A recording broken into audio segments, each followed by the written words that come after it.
Hello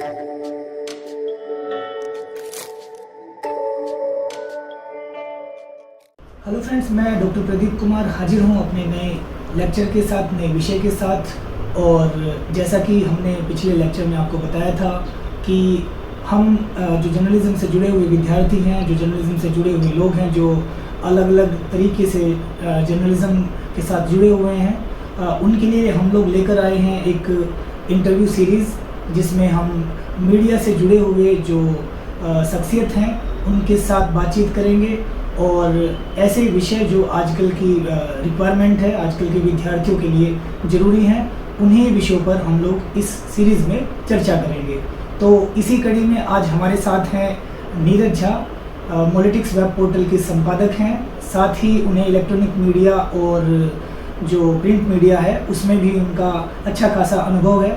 आज हम उनसे जानेंगे डिजिटल मीडिया में करियर, संभावनाएं, साथ ही क्या स्किल्स होनी चाहिए, क्या सैलरी है, और भी बहुत सारी ऐसी चीज़ें जो निसंदेह हमारे जो सब्सक्राइबर हैं उनके लिए यूज़फुल होंगे। तो नीरज जी, आपका बहुत बहुत स्वागत है हमारे चैनल पर। धन्यवाद। तो हम शुरुआत करते हैं बिल्कुल बेसिक क्वेश्चन से, जो कि आजकल के टाइम की बेहद ज़रूरी चीज़ भी है, और हम लगातार हर रोज़ उस एक विशेष शब्द से रूबरू भी हो रहे हैं, जो कि है डिजिटल मीडिया।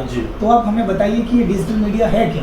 देखिए सर, डिजिटल मीडिया, ये जो आपने शब्द बोला, दो शब्द हैं बेसिकली इसमें, एक डिजिटल और एक मीडिया। मीडिया से हम सब फेमिलियर हैं इस वर्ड से, ट्रेडिशनल मीडिया में भी इसका जिक्र आता है, प्रिंट मीडिया जब हम बोलते हैं तब भी मीडिया आता है, इलेक्ट्रॉनिक मीडिया में भी आता है। मीडिया से मतलब क्या है? मीडिया जो है वो मीडियम शब्द का प्लूरल। मीडियम शब्द सिंगुलर वर्ब है और सिंगुलर नाउन है, और जो मीडिया है वो प्लूरल हुआ। यानी कि जितने भी माध्यम होते हैं वो हो गया मीडिया। अब वो माध्यम कैसा होगा? अगर वो इलेक्ट्रॉनिक हुआ तो वो इलेक्ट्रॉनिक मीडिया कहा जाता है। अगर वो माध्यम छप रहा है, प्रिंट हो रहा है, तो हम उसको प्रिंट मीडिया कहते हैं। ऐसे ही नया जो शब्द आपने लाए हैं और जिसकी बहुत ज्यादा चर्चा है मीडिया के डोमेन में, मीडिया के फील्ड में, मीडिया इंडस्ट्री में, वो डिजिटल मीडिया। तो दरअसल एक ऐसा प्लेटफॉर्म जो उन डिवाइसेस पे पढ़ा जाता है, उन डिवाइसेस पे ग्राह्य होता है जो डिजिटल डाटा फॉर्मेट को रीड कर सके। अब आप कहेंगे डिजिटल डाटा क्या होता है? तो बेसिकली ये थोड़ा सा बोरिंग हो सकता है, लेकिन डिजिटल मींस जो आपका डाटा इंफॉर्मेशन होता है उसकी इनकोडिंग होती है। इनकोडिंग होती है बाइनरी लैंग्वेज में। तो बाइनरी लैंग्वेज में जब डाटा फॉर्मेट की इनकोडिंग होगी और वो जिस डिवाइस से आप तक पहुंचेगा उसको डिजिटल मीडिया कहा जा सकता है, वो जो डिवाइस होगा।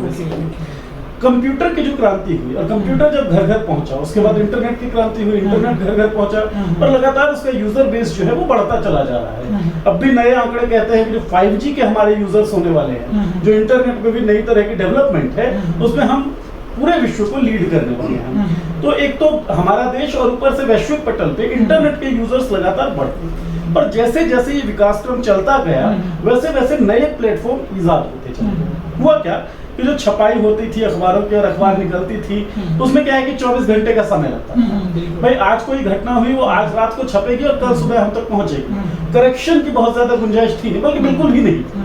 फिर इलेक्ट्रॉनिक मीडियम आया, थोड़ा सा वो तेज था। जैसे आज कोई घटना घटी, वो अभी के अभी प्रसारित हो जाएगी, आप तक पहुंच जाएगी। करेक्शन की गुंजाइश उसमें थी, लेकिन एक बार तो गलत चीज चली गई, उसके बाद आप करेक्शन करेंगे, नया बुलेटिन लाएंगे तो आप कुछ उसमें करेक्शन पाएंगे। फिर डिजिटल आया। अब चाहे वो इलेक्ट्रॉनिक हो चाहे वो प्रिंट हो, प्रिंट मीडिया से आपको कुछ पढ़ना है तो आपको खरीदना पड़ता था। सेम इलेक्ट्रॉनिक मीडिया के लिए आपके पास टीवी होना चाहिए। डिजिटल मीडिया क्या हुआ? आपके पास आपकी जेब में डिवाइस आ गया। आपके जेब में मोबाइल फोन है, जेब से आप जो है मोबाइल फोन पे आप इंटरनेट जो है वो ब्राउज कर पाते हैं। ठीक है, कंप्यूटर आप लोगों के घरों में है, लैपटॉप आप लोगों के घरों में है, वहां से आप कंज्यूम कर सकते हैं डाटा को। तो डिजिटल मीडिया बेसिकली वो मीडिया है जो डिजिटली जो चीजें रीड की जाती हैं जिन डिवाइसेस के जरिए, उन डाटा फॉर्मेट्स जो डिजिटल डाटा फॉर्मेट को रीड कर सकने वाली डिवाइसेस है, उनके जरिए जब आप इंफॉर्मेशन को गेन करते हैं, इंफॉर्मेशन को ग्रहण करते हैं, तो आप बेसिकली डिजिटल मीडिया को कंज्यूम कर रहे हैं। ओके, अच्छा, हम इसको ये समझ सकते हैं कि digital media means no media या इंटरनेट मीडिया? बिल्कुल बिल्कुल, इंटरनेट मीडिया, मैंने इंटरनेट का टर्म यूज किया अभी तक, क्योंकि अब डिजिटल मीडिया का जो प्रोपेगेशन है, डिजिटल प्लेटफॉर्म पे जो इंफॉर्मेशन का प्रोपेगेशन है, वो इंटरनेट के माध्यम से हो रहा है। इंटरनेट आपके पास रहेगा, आप फेसबुक यूज कर पाएंगे, ट्विटर यूज कर पाएंगे, यूट्यूब यूज कर पाएंगे। तो प्रोपेगेशन का कारण क्या है? इंटरनेट है, इसलिए इसको इंटरनेट मीडिया भी कहते हैं। और क्योंकि ये जितने भी प्राप्य मीडिया के संसाधन हैं, आप चाहे इलेक्ट्रॉनिक मीडिया का है, प्रिंट मीडिया का है, उनमें सबसे नई तकनीक है, इसलिए इसको न्यू मीडिया कहकर भी परिभाषित किया जाता है। तो आप इसे न्यू मीडिया भी कह सकते हो, बल्कि सुनते होंगे लोग, ये टर्मिनोलॉजी भी यूज होती है, कहीं कहीं न्यू मीडिया, इंटरनेट मीडिया या फिर डिजिटल। बिल्कुल। इसी कड़ी में आप बताइए कि आज का दौर जो है वो डिजिटल मीडिया का दौर माना जाता है, और ऐसे में डिजिटल मीडिया में जो हमारे नए यूथ हैं जो जर्नलिज्म में आए हैं और स्पेशल डिजिटल मीडिया को ही वो स्कोप की तरह ले रहे हैं, तो उनको भविष्य में करियर की क्या अपॉर्चुनिटी हो सकती है इसमें? शानदार अपॉर्चुनिटी है। आपने अपने क्वेश्चन में जो शब्द बोला कि जर्नलिज्म के जो स्टूडेंट्स हैं, कई स्टूडेंट्स ऐसे भी होंगे जो इस शो को देख भी रहे होंगे जो जर्नलिज्म के तो ना हो, लेकिन उनकी नसों में जर्नलिज्म बहता हो, वो चाहते हो कंटेंट क्रिएट कर पाना। तो ऐसे जितने भी लोग हैं जिनको शौक है लिखने का, जिनको शौक है अपने आप को एक्सप्रेस करने का, बोलने का, उन सभी के लिए बहुत शानदार स्कोप है। मैं आपको बताऊं 1980s के दौर में, बल्कि 86 अगर मैं सही साल बता रहा हूं तो 1980s की बात थी, पूरे वर्ल्ड में जितना भी मीडिया था उसका केवल 1% हिस्सा डिजिटली रिकॉर्डेड था। 2007 में पूरे विश्व में जितना भी मीडिया उसका 94% हिस्सा जो है वो डिजिटली रिकॉर्डेड है। तो आप इससे एक्सपेंशन समझ सकते हैं और बेस जो है वो समझ सकते हैं कि किस बेस पे ये जो डिजिटल प्लेटफॉर्म है वो ग्रो कर रहा है। 2002 पहला ऐसा साल हुआ था जब डिजिटल रिकॉर्ड जो है वो एनालॉग रिकॉर्ड को बीट कर गया था, मतलब डिजिटल रिकॉर्ड ज्यादा हुआ था, और 2002 से 2007 का 94% पे पहुंच गया। तो मतलब क्या है कि डिजिटल मीडिया जो है, क्योंकि हम देख रहे हैं इंटरनेट लगातार बढ़ रहा है, जो हमारी डिजिटल टेक्निक्स है वो लगातार बढ़ रही है, डिवाइसेस में लगातार जो है नई नई चीजें हमारे पास आ रही है, 4G टेक्निक हम यूज कर रहे हैं, 5G आने वाली है। तो ये उत्तर प्रगति के साथ जो इसका होराइजन है वो बढ़ता चला जाएगा। अब आप देखें कि मीडिया की हम बात कर रहे हैं, जर्नलिज्म की खास तौर पे हम बात कर रहे हैं, लेकिन मीडिया में केवल जर्नलिज्म नहीं है। फिल्मों की हम बात करें, इंटरटेनमेंट की दुनिया की हम बात करें, तो सिनेमा घरों से वो शिफ्ट होकर नेटफ्लिक्स पे आ गया है, अमेज़न प्राइम पे आ गया है, वुड सेलेक्ट पे आ गया है, ZEE5 पे आ गया है। तो बेसिकली मीडिया का जितना भी होराइजन है, मीडिया का जितना भी क्षेत्र है, वो जेब में आने लगा है, वो डिजिटल प्लेटफॉर्म्स पे आने लगा है। और जैसे ही आपका क्षेत्र सिकुड़कर एक जगह पे आ रहा है, तो वो जो जगह है वो बहुत ज्यादा फैल रही है। ये बात समझने की जरूरत है। तो जो लोग भी मीडिया में इंटरेस्टेड हैं, एक चीज जिससे रिलेट कर पाएंगे तमाम लोग, वो ये कि आप जितने भी चैनल्स देखें, न्यूज चैनल्स की बात मैं कर रहा हूँ, उन तमाम न्यूज चैनल्स को आप यूट्यूब पे स्ट्रीम कर सकते हैं। तमाम बड़े बड़े जो न्यूज एंकर्स हैं उनके तमाम शो को आप यूट्यूब पे देख सकते हैं। क्यों? क्योंकि इन बड़े मीडिया हाउसेस ने भी इस बात को जरूरी समझा, इस बात को समझा कि लगातार एक्सपेंशन हो रहा है, इसलिए जरूरी है कि हम अपनी अपनी वेबसाइट भी बनाएं, अपने अपने मोबाइल एप्लीकेशन लॉन्च करें, हम यूट्यूब पे अपना चैनल बनाएं, हम फेसबुक पे एक पेज बनाएं, उससे प्रोपेगेट करें, क्योंकि उनको यहाँ पर ऑडियंस दिख रही है। और जब जहाँ पे ऑडियंस होती है वहाँ पे करियर की संभावनाएं अपने आप बढ़ जाती हैं, क्योंकि कंटेंट क्रिएट हो रहा है। बड़े बड़े मीडिया हाउसेस को ये बात समझ में आ रही है कि कंटेंट आपको डिजिटली देनी पड़ेगी, क्योंकि डिजिटल प्लेटफॉर्म के पास ऑडियंस बहुत ज्यादा है और लगातार कंज्यूम कर रहा है। इस कारण से मैं कहता हूँ कि युवाओं के लिए जो भविष्य है वो बहुत शानदार है, बहुत ब्राइट है और न्यूमरस अपॉर्चुनिटीज है। बल्कि मुझे तो कई बार ये लगता है हार्ड स्टेटमेंट हो सकता है, लेकिन डिजिटल मीडिया ही मीडिया का भविष्य है।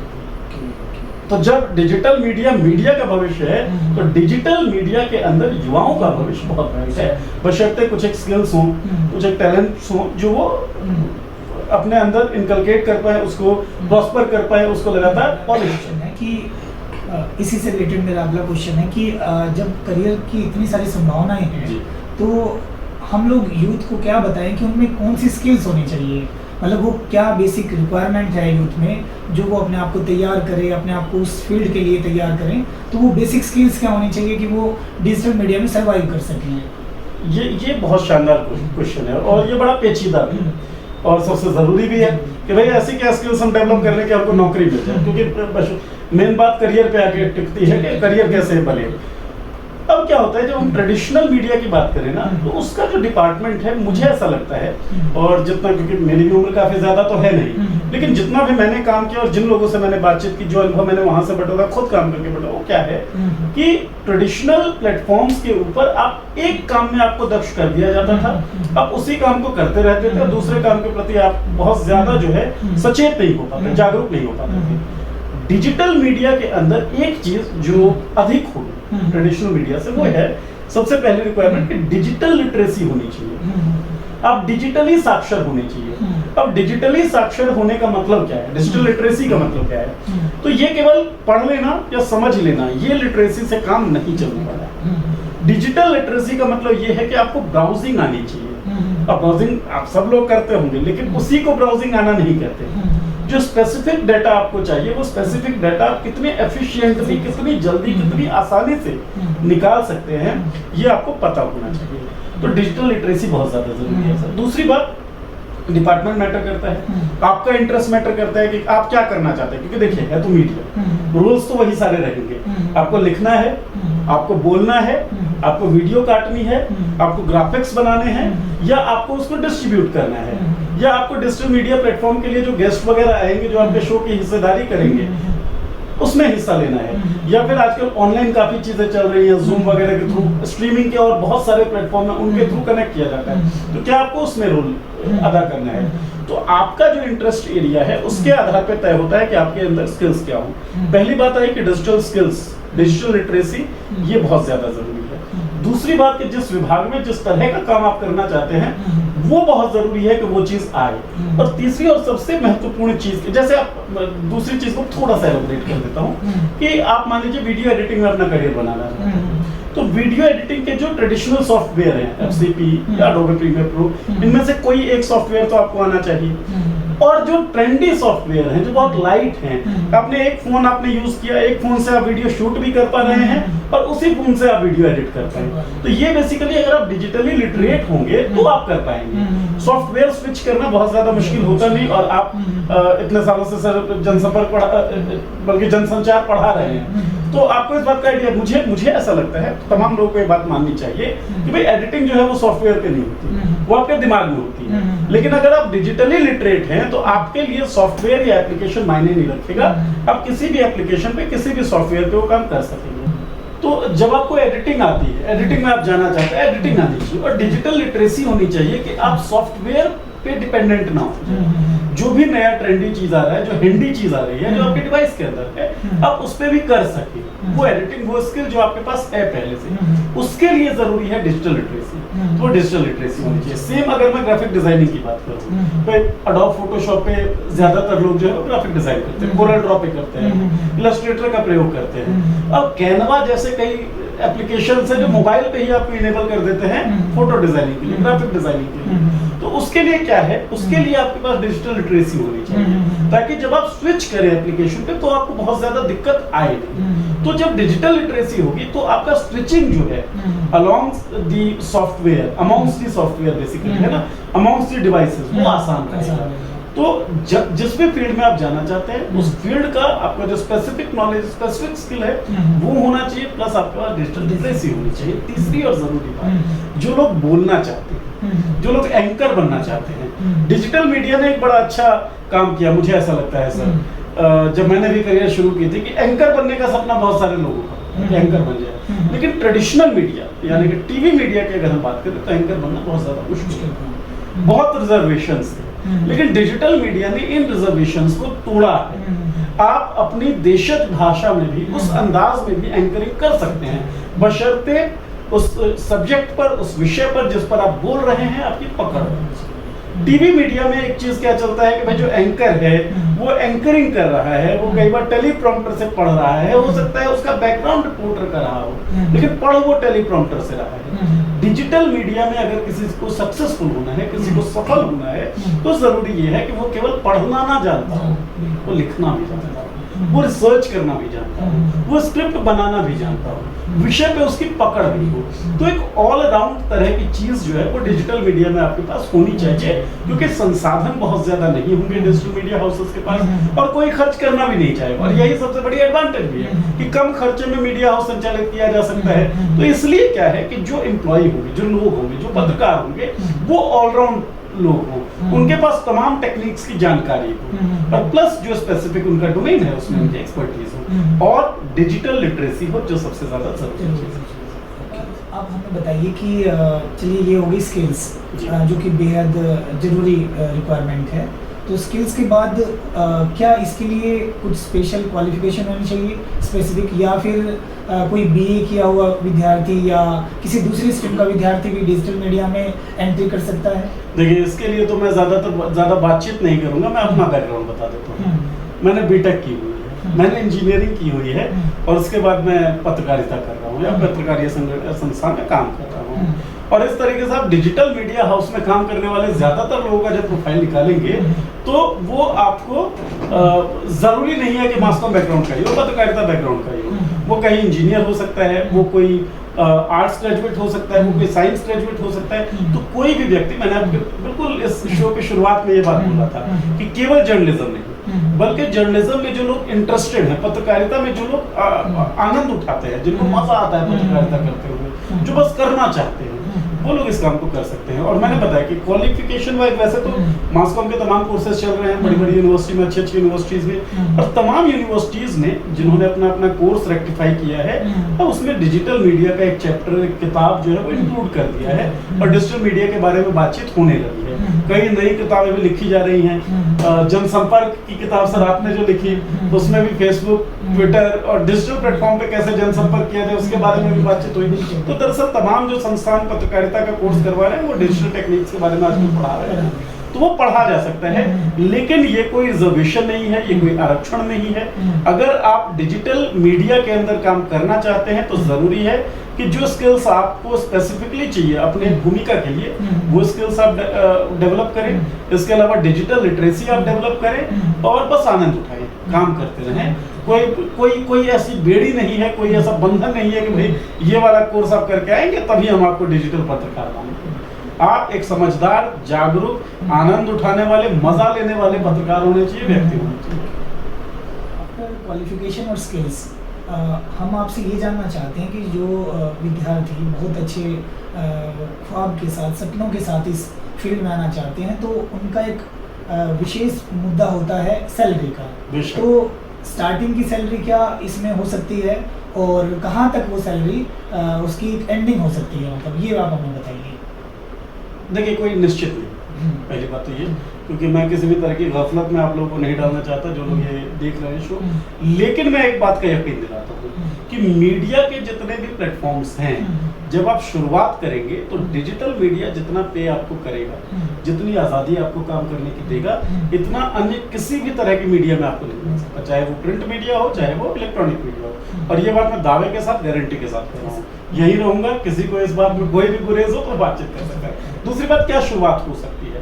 तो शुरुआत देखिए, अलग अलग संस्थानों के मानदंड होते हैं और आपके संस्थान में जा रहे हैं उस पर बहुत कुछ निर्भर करता है। लेकिन एक, अगर आप बेहतर संस्थान में जाएंगे, एक बढ़िया संस्थान में आप जाते हैं, तो 25 से लेकर 40 हजार तक आप शुरुआती स्तर पर कमा सकते हैं। जरूरी ये है कि आपके अंदर जो स्किल्स हैं वो क्या है और संस्थान जो है उसकी क्षमता कैसी है। जैसे जो भी बढ़िया संस्थान है, मैं किसी का नाम तो फिलहाल नहीं लेना चाहूंगा, लोग जानते हैं, जो भी बढ़िया संस्थान है जो अच्छे चल रहे हैं, और डिजिटल का मतलब जो वेबसाइट पे भी है, यूट्यूब का चैनल भी है, उनका एप्लीकेशन भी उन लोगों ने डेवलप की हुई है, फेसबुक पे अच्छा रन कर रहे हैं। मतलब केवल यूट्यूब चैनल नहीं, केवल एक वेबसाइट नहीं, बल्कि डिजिटल डोमेन में जितने भी स्पेसेस हैं, उन स्पेस पे अच्छा खासा वॉल्यूम जो संस्थान रखते हैं, उन संस्थान में अच्छे रोल के लिए, अच्छी कला के साथ, अच्छे स्किल्स के साथ अगर आप एंटर करते हो तो 25 से लेकर 40 तक आप पा लेंगे। और जो मीडिया इंडस्ट्री का सर जितना मेरा अनुभव है, उसके आधार पर बहुत अच्छा सैलरी है। टीवी मीडिया की अगर हम बात करें, खैर मैं करना नहीं चाहता, ना ही मैं उसमें जाना चाहूंगा। अच्छा, आपने कहा कि कोई एंडिंग है क्या? एंडिंग तो कुछ नहीं। डिजिटल मीडिया प्लेटफॉर्म, जब आप डिजिटल मीडिया पे काम करते रहेंगे तो साल भर बाद, 2 साल बाद, 5 साल बाद आपको ऐसा लगने लगेगा इसमें तो कोई संसाधन ही नहीं चाहिए, इसमें तो कोई करोड़ों का लाइसेंस नहीं चाहिए मुझे, इसमें मेरा ऑपरेशनल खर्चा कोई करोड़ों रुपए नहीं है। एक मेल पे आईडी बना दी है और एक मैंने जीमेल आईडी बनाई और उस जीमेल आईडी से मेरा यूट्यूब चैनल अपने आप बन गया। उस यूट्यूब चैनल पे मेरे पास फोन है ही, फोन से मुझे वीडियो शूट करना है, फोन में ही एप्लीकेशन है, मैं डिजिटली लिटरेट हूँ, मैं खुद एडिट कर सकता हूँ, खुद उस यूट्यूब चैनल पे डाल सकता हूँ।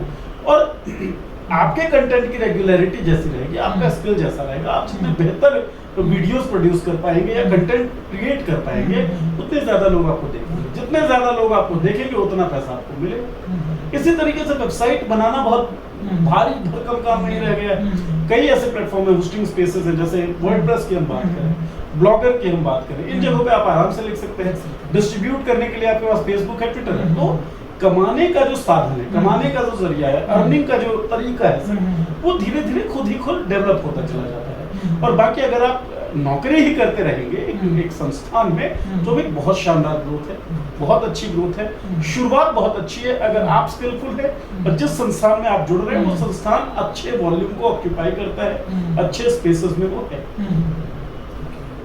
दोस्तों, आज हमारे साथ इस स्पेशल बातचीत में शामिल थे नीरज झा, जिन्होंने डिजिटल मीडिया के बारे में विस्तार पूर्वक हमारे साथ चर्चा की। और मैं उम्मीद करता हूं कि जितने भी हमारे सब्सक्राइबर हैं या जो जर्नलिज्म से जुड़े हुए लोग हैं, जो डिजिटल मीडिया के बारे में बहुत सारी चीज़ें जानना चाहते हैं और लगातार जो कमेंट्स में हमसे पूछते रहते थे कि डिजिटल मीडिया के बारे में हम बातचीत रखें, तो मैं उम्मीद करूंगा कि इस बातचीत का एक सार्थक परिणाम अवश्य निकलेगा। और मैं इस विशेष बातचीत के लिए सबसे पहले नीरज झा आपका आभार व्यक्त करता हूं, और मैं उम्मीद करता हूं कि आप भविष्य में हमारे साथ जुड़े रहेंगे। और इसी बातचीत के साथ हम फिर मिलते हैं किसी नए एक्सपर्ट के साथ। तब तक खुश रहिए, मुस्कुराते रहिए और चैनल को सब्सक्राइब करना बिल्कुल ना भूलिए। नमस्कार।